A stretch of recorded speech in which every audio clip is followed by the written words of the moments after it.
ಕೊಪ್ಪಳದಲ್ಲಿ DK brothers Delhi ಪ್ರವಾಸದ ಬಗ್ಗೆ ಶಾಸಕ ರಾಘವೇಂದ್ರ ಹಿಟ್ನಾಳ್ ಸ್ಪಷ್ಟನೆ ನೀಡಿದ್ದಾರೆ.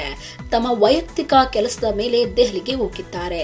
ಎಐಸಿಸಿ ಅಧ್ಯಕ್ಷರನ್ನು ಭೇಟಿ ಮಾಡಿ ಖಾತೆಗಳ ವಿಚಾರ ಚರ್ಚೆ ಮಾಡುತ್ತಾ ಇದ್ದಾರೆ.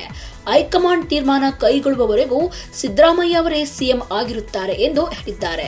ಶಾಸಕರ ವಿದೇಶಿ ಪ್ರವಾಸದ ಬಗ್ಗೆ ಮಾತನಾಡಿದ ಹಿಟ್ನಾಳ್, ನಾವು ನಮ್ಮ ಸ್ವಂತ ಹಣದಲ್ಲಿ ಪ್ರವಾಸ ಮಾಡುತ್ತಿದ್ದೇವೆ, ಇದರಲ್ಲಿ ತಪ್ಪೇನಿಲ್ಲ ಎಂದು ಪ್ರತಿಕ್ರಿಯೆ ನೀಡಿದ್ದಾರೆ. ದೆಹಲಿಯಲ್ಲಿ ಸೋನಿಯಾ ಗಾಂಧಿ ಅವರನ್ನು ಭೇಟಿ ಮಾಡಿದ ಬಳಿಕ ಡಿಕೆ ಶಿವಕುಮಾರ್ ಮೊದಲ ಪ್ರತಿಕ್ರಿಯೆ ನೀಡಿದ್ದಾರೆ. ದೆಹಲಿಯಲ್ಲಿ ಬಂದ ಮೇಲೆ ಎಲ್ಲ ವಿಚಾರ ಮಾತನಾಡಿದ್ದೀನಿ. ಯಾರ್ಯಾರ ಜೊತೆ ಮಾತಾಡಿದ್ದೆ ಅಂತ ಹೇಳೋಕೆ ಆಗಲ್ಲ, ಒಳಗೆ ಏನ್ ಮಾತಾಡಿದ್ದೆ ಅಂತ ಹೇಳೋಕೆ ಆಗಲ್ಲ. ವರಿಷ್ಠರ ಬಳಿ ಏನು ಮಾತನಾಡಬೇಕು ಅದನ್ನ ಮಾತನಾಡಿದ್ದೇನೆ. ನಾನು ಬಂದಿರೋದು ರಾಜಕಾರಣ ಮಾಡೋಕೆ, ಇಲ್ಲಿ ಬಂದಿರೋದು ಗಾಳಿ ಕುಡಿಯೋಕಲ್ಲ. ಎಲ್ಲದಕ್ಕೂ ಕಾಲ ಉತ್ತರ ಕೊಡುತ್ತೆ ಎಂದು ಸ್ಪಷ್ಟಪಡಿಸಿದ್ದಾರೆ. ಸೋನಿಯಾ ಗಾಂಧಿ ಭೇಟಿ ಬಳಿಕ ನೀಡಿದ ಈ ಪ್ರತಿಕ್ರಿಯೆ ಮುಂದಿನ ರಾಜಕೀಯ ಬೆಳವಣಿಗೆಗಳ ಬಗ್ಗೆ ಕುತೂಹಲ ಹೆಚ್ಚಿಸಿದೆ. ರಿಯಲ್ ಸ್ಟಾರ್ ಉಪೇಂದ್ರ ಮನೆಯಿಂದ ಮತ್ತೊಬ್ಬ ಕಲಾವಿದ ಇಂಡಸ್ಟ್ರಿಗೆ ಎಂಟ್ರಿ ಕೊಡ್ತಿದ್ದಾರೆ. ಉಪ್ಪಿಯ ಪ್ರೀತಿಯ ಪುತ್ರ ಆಯುಷ್ ಈಗ ಸಿನಿಮಾ ನಾಯಕನಾಗಿ ಬರ್ತಾ ಇದ್ದಾರೆ. ಆಯುಷ್ ಮೊದಲ ಸಿನಿಮಾದ ಮುಹೂರ್ತ ಕಾಶ್ಮೀರದಲ್ಲಿ ಅದ್ದೂರಿಯಾಗಿ ನೆರವೇರಿದ್ದು, ಬರೀ ಮುಹೂರ್ತ ಅಷ್ಟೇ ಅಲ್ಲ, 25 ದಿನಗಳ ಚಿತ್ರೀಕರಣವೂ ಮುಗಿಸಿದೆ. ರಾಕಿಂಗ್ ಸ್ಟಾರ್ ನಟನೆಯ ಮೊದಲ ಸಲ ನಿರ್ದೇಶಿಸಿದ ಪುರುಷೋತ್ತಮ್ ಈ ಸಿನಿಮಾಗೂ ನಿರ್ದೇಶಕರಾಗಿದ್ದಾರೆ. ಕನ್ನಡ ಸಿನಿ ಪ್ರೇಮಿಗಳಿಗೆ ಹೊಸ ತಲೆಮಾರಿನ ನಾಯಕನ ಪರಿಚಯವಾಗುತ್ತಿರುವ ಈ ಕ್ಷಣ ಇಂಡಸ್ಟ್ರಿಯಲ್ಲಿ ಹೊಸ ನಿರೀಕ್ಷೆ ಹುಟ್ಟಿಸಿದೆ. ಕಳಪೆ ಕಾಮಗಾರಿಯಿಂದ ವಾಹನ ಸವಾರರು ಹೈರಾಣಾಗಿದ್ದಾರೆ.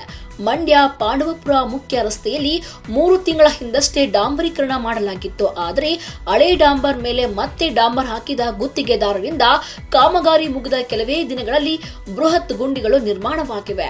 ಗುಂಡಿ ಮತ್ತು ಬಿರುಕುಗಳಿಂದಾಗಿ ಪ್ರತಿದಿನ ಅಪಘಾತಗಳು ಹೆಚ್ಚುತ್ತಿದ್ದು ಹಲವರಿಗೆ ಗಾಯಗಳಾಗಿವೆ. ನಿತ್ಯ ಸಾವಿರಾರು ವಾಹನ ಓಡಾಟ ನಡೆಯುವ ಈ ಮುಖ್ಯ ರಸ್ತೆಯ ದುಸ್ಥಿತಿ ವಾಹನ ಸವಾರರಲ್ಲಿ ಆಕ್ರೋಶ ಹುಟ್ಟಿಸಿದೆ. ಕಳಪೆ ಕಾಮಗಾರಿ ಮಾಡಿದ ಗುತ್ತಿಗೆದಾರರು ಹಾಗೂ ಅಧಿಕಾರಿಗಳ ವಿರುದ್ಧ ಕ್ರಮ ಕೈಗೊಳ್ಳುವಂತೆ ಸಾರ್ವಜನಿಕರು ಆಗ್ರಹಿಸಿದ್ದಾರೆ.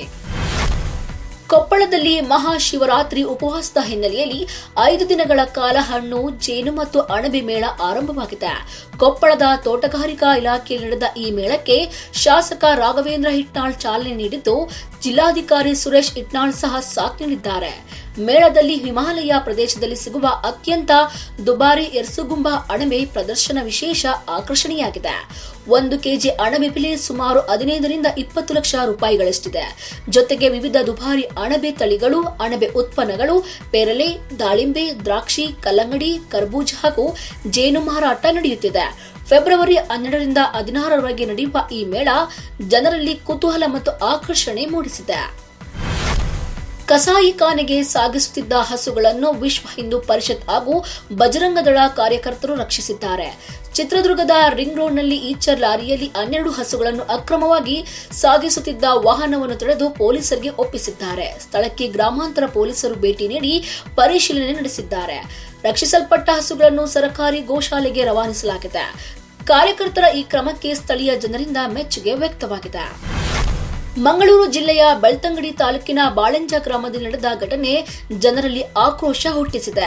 ತೆರೆದ ಪಿಕಪ್ ಮತ್ತು ಟಿಪ್ಪರ್ ಲಾರಿಯಲ್ಲಿ ಶಾಲಾ ಮಕ್ಕಳನ್ನು ಅಧ್ಯಯನ ಪ್ರವಾಸಕ್ಕೆ ಕರೆದುಕೊಂಡು ಹೋದ ಹಿರಿಯ ಪ್ರಾಥಮಿಕ ಶಾಲೆ ಮುಖ್ಯೋಪಾಧ್ಯಾಯ ಕಿರಣ್ ಸುರಕ್ಷತಾ ನಿಯಮಗಳನ್ನು ಸಂಪೂರ್ಣವಾಗಿ ಉಲ್ಲಂಘಿಸಿದ್ದಾರೆ. ಜೇನು ಕೃಷಿ ಅಧ್ಯಯನದ ಹೆಸರಿನಲ್ಲಿ ಸ್ಥಳೀಯ 4 ಬಳಿಯ ಅನಿಲ್ ಫಾರ್ಮ್ಗೆ ಮಕ್ಕಳನ್ನು ಕರೆದುಕೊಂಡು ಹೋದ ಈ ಕ್ರಮ ಪೋಷಕರು ಹಾಗೂ ಸಾರ್ವಜನಿಕರಲ್ಲಿ ತೀವ್ರ ಆಕ್ರೋಶಕ್ಕೆ ಕಾರಣವಾಗಿದೆ. ಮಕ್ಕಳ ಜೀವಕ್ಕೆ ಅಪಾಯ ಉಂಟು ಮಾಡಿದ ಮುಖ್ಯೋಪಾಧ್ಯಾಯ ಕಿರಣ್ ಹಾಗೂ 2 ವಾಹನ ಚಾಲಕರ ವಿರುದ್ಧ ತಕ್ಷಣ ಕ್ರಮ ಕೈಗೊಳ್ಳುವಂತೆ ಆಗ್ರಹ ವ್ಯಕ್ತವಾಗಿದೆ. ಎಸ್ಎಸ್ಎಲ್ಸಿ ಪರೀಕ್ಷೆ ಹತ್ತಿರವಾಗುತ್ತಿರುವ ಹಿನ್ನೆಲೆಯಲ್ಲಿ ವಿದ್ಯಾರ್ಥಿಗಳಲ್ಲಿ ಮೂಡಿರುವ ಭಯವನ್ನು ಹೋಗಲಾಡಿಸಲು ಶಿಂದೋಗಿ ಗ್ರಾಮ ಪಂಚಾಯಿತಿ ವ್ಯಾಪ್ತಿಯಲ್ಲಿ ವಿಶೇಷ ಜಾಗೃತಿ ಕಾರ್ಯಕ್ರಮ ನಡೀತಾ ಇದೆ. ಬೆಳಗಾವಿ ಜಿಲ್ಲೆಯಲ್ಲಿ ಸವದತ್ತಿ ತಾಲೂಕಿನ ಈ ಜಾಗೃತಿ ತಾಲೂಕು ಪಂಚಾಯಿತಿ ಇಒ ಹಾಗೂ ಪಿಡಿಒ ರಮೇಶ್ ಬೆಡಸೂರು ನೇತೃತ್ವ ವಹಿಸಿದೆ. ಮನೆ ಮನೆಗಳಿಗೆ ತೆರಳಿ ಮಕ್ಕಳು ಪರೀಕ್ಷೆ ಬಗ್ಗೆ ಭಯಪಡದೆ ನಿರ್ಭಯವಾಗಿ ಬರೆಯುವಂತೆ ಪ್ರೇರೇಪಿಸಲಾಗ್ತಾ ಇದೆ. ರಾತ್ರಿ 7 ರಿಂದ 9 ಗಂಟೆಯವರೆಗೆ ಮೊಬೈಲ್ ಬಳಸದಂತೆ, ಟಿವಿಗಳಿಂದ ಉಂಟಾಗುವ ಶಬ್ದಗಳನ್ನು ತಪ್ಪಿಸುವಂತೆ ಪೋಷಕರಿಗೆ ಮನವಿ ಮಾಡಲಾಗಿದೆ. ಮಕ್ಕಳ ವಿದ್ಯಾಭ್ಯಾಸಕ್ಕೆ ತೊಂದರೆ ಆಗದಂತೆ ಮನೆಯನ್ನು ಶಾಂತವಾಗಿಡಲು ಅಧಿಕಾರಿಗಳು ಮನವಿ ಮಾಡಿದ್ದಾರೆ. ಪರೀಕ್ಷಾ ಭಯವನ್ನು ನಿವಾರಿಸಲು ಈ ಜಾಗೃತಿ ಅಭಿಯಾನ ಗ್ರಾಮ ಪಂಚಾಯಿತಿ ವ್ಯಾಪ್ತಿಯಲ್ಲಿ ನಡೀತಾ ಇದೆ. ಹುಣಸೂರಿನಲ್ಲಿ ಕಸಾಯಿಖಾನೆಗೆ ಸಾಗಿಸುತ್ತಿದ್ದ ಕರುಗಳನ್ನು ರಕ್ಷಣೆ ಮಾಡಲಾಗಿದೆ. ಟಾಟಾ ಎಸ್ ವಾಹನದಲ್ಲಿ 30ಕ್ಕೂ ಹೆಚ್ಚು ಕರುಗಳನ್ನು ಅಕ್ರಮವಾಗಿ ಸಾಗಿಸುತ್ತಿದ್ದ ಮಾಹಿತಿ ಮೇರೆಗೆ ಹುಣಸೂರು ಗ್ರಾಮಾಂತರ ಪೊಲೀಸ್ ಠಾಣೆಯ ಪೊಲೀಸರು ದಾಳಿ ನಡೆಸಿದ್ದಾರೆ.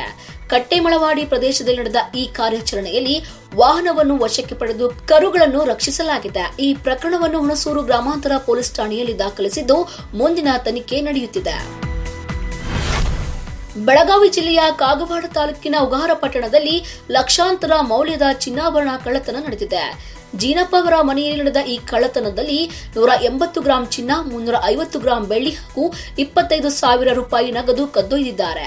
ಕಳೆದ ರಾತ್ರಿ ಮಗುವಿನ ಚಿಕಿತ್ಸೆಗಾಗಿ ಕುಟುಂಬ ಸದಸ್ಯರು ಆಸ್ಪತ್ರೆಗೆ ತೆರಳಿದ ವೇಳೆ ಮನೆ ಬೀಗ ಮುರಿದು ಕಳ್ಳರು ಈ ಕೃತ್ಯವನ್ನು ಎಸಗಿದ್ದಾರೆ. ಬೆಳಗ್ಗೆ ಮನೆಗೆ ವಾಪಸ್ ಬಂದಾಗ ಕಳ್ಳತನ ಬಹಿರಂಗವಾಗಿದೆ. ಸ್ಥಳಕ್ಕೆ ಕಾಗವಾಡ ಪೊಲೀಸರು ಭೇಟಿ ನೀಡಿ ಪರಿಶೀಲನೆ ನಡೆಸಿದ್ದು ಶ್ವಾನದಳ ಹಾಗೂ ಬೆಳಚ್ಚು ತೆಗೆದರಿಂದ ತನಿಖೆ ಮುಂದುವರೆದಿದೆ.